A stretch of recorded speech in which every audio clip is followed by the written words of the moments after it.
আসসালামু আলাইকুম, welcome back to my channel Farzana cookbook. আজকে আপনাদেরকে তৈরি করে দেখাবো আলুর দম রেসিপি। এইভাবে আলুর দম রেসিপিটা রান্না করলে দেখতে পারবেন যে রুটি, পরোটা, ভাত এমনকি পোলাওয়ের সাথেও কিন্তু এই আলুর দমটা খেতে পারবেন। বাসায় থাকার উপকরণ দিয়েই কিভাবে আমি অনেক মজা করে আলুর দম রেসিপিটা তৈরি করলাম, চলুন দেখে নেওয়া যাক। একটা ফ্রাই প্যানে সাদা তেল দিয়ে প্রথমে আমি আলুগুলো ভেজে নেব। যেকোনো কুকিং অয়েল দিয়েই কিন্তু আপনারা এই রান্নাটা করতে পারেন, কিন্তু আমি আজকে সয়াবিন তেল দিয়ে এই রান্নাটা করে দেখাবো। এ পর্যায়ে চুলার হিট কিন্তু একদম বাড়িয়ে দিয়েছি আমি। কমিয়ে দেওয়ার প্রয়োজন নেই, বাড়িয়ে দিয়ে এপিট ওপিট করে আলুগুলো ভেজে নিতে হবে। আপনারা চাইলে কিন্তু আলু আরও একটু বড় করে বা আরও একটু ছোট করে কাটতে পারেন, সেটা আপনাদের ইচ্ছা। আমার আলুগুলো ভাজা হয়ে গেছে, এর থেকে বেশি ভাজার প্রয়োজন নেই, আমি তুলে নিতেছি। সেই ফ্রাই প্যানেই আমি আরও একটু সাদা তেল দিয়ে সাথে অল্প অল্প গরম মশলা, দারচিনি একটা, এলাচ একটা, লবঙ্গ একটা বা দুইটা এবং তেজপাতা দুইটা দিয়ে আমি সাথে টমেটোটা দিয়ে দিয়েছি।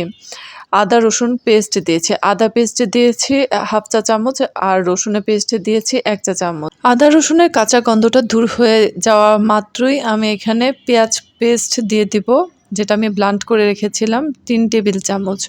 পেঁয়াজ পেস্টের কাঁচা গন্ধটা দূর হওয়ার আগ পর্যন্ত কিন্তু আমরা একটু মিডিয়াম আঁচে রেখে ভাজতে থাকবো। তারপর কিন্তু আমি অ্যাড করে নেব এখানে গুঁড়া মশলাগুলা। আপনারা চাইলে বাটা মশলাও ইউজ করতে পারেন, আমি গুঁড়া মশলা দিয়ে আজকে রান্নাটা রান্না করব। এখানে আমি গুঁড়া মরিচের গুঁড়া দিয়ে দিয়েছি 1 টেবিল চামচ। একটু স্পাইসি না হলে কিন্তু আলুর দমটা ভালো লাগবে না। হলুদের গুঁড়া দিয়েছি 1 চা চামচ এবং ধনিয়া গুঁড়া দিয়েছি 1 চা চামচ, জিরা গুঁড়া দিয়েছি হাফ চা চামচ। তারপর সব কিছু মিলিয়ে আমি এখানে পানি দিয়ে দিব, যাতে মশলাটা ভালো মতো কষানো হয়ে যায় এবং আমার টমেটোটাও গলে যায়। এর জন্য আমি একটু পানি দিয়ে দিব। রান্না কষানোর উপর কিন্তু রান্নার স্বাদটা অনেকাংশে নির্ভর করে, তাই একটু টাইম নিয়ে মশলাটা কষিয়ে নেবেন। আমি লবণ দিয়ে দিব 1 চা চামচের মতো। চাইলে আপনারা কম বা বেশি আপনাদের স্বাদ মতো লবণ, ঝাল এই দুটা জিনিস দিয়ে নেবেন।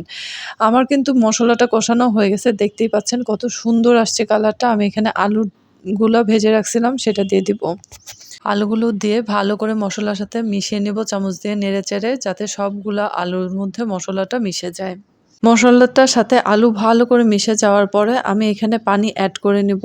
আপনারা গরম পানি অ্যাড করে নেবেন। আর পানিটা অ্যাড করার সময় খেয়াল রাখবেন পানি যেন একবারই অ্যাড করতে হয়। বারবার যদি পানি আপনারা অ্যাড করেন আলু সিদ্ধর জন্য, তাহলে কিন্তু খাবারের টেস্টটা নষ্ট হয়ে যাবে। তাই এখানে আলুটা সিদ্ধ হতে যতটুকু পানি লাগবে ততটুকুই পানি দিতে হবে। আমি এখানে 1.5 মগের মতো পানি দিয়ে নিয়েছিলাম। এটা একটু কুক হওয়ার পরে আমি এখানে পোস্তদানা দিয়ে দিয়েছি হাফ চা চামচ এবং কাজু বাদাম বাটা দিতে হবে 1 চা চামচের মতো। তো দেন হচ্ছে আবার এটা আমি রান্না করে নেব। এখন কিন্তু খেয়াল রাখবেন যে বাদাম দেওয়ার কারণে কিন্তু নিচে বারবার লেগে যাবে।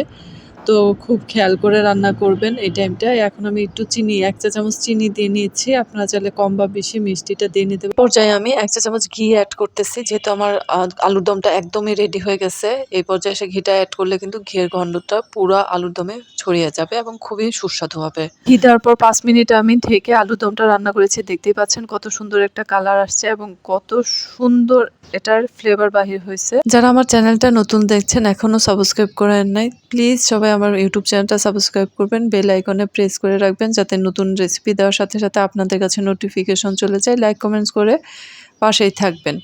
কার কেমন লাগলো আমার আলুর দম রেসিপি অবশ্যই কমেন্টসে জানিয়ে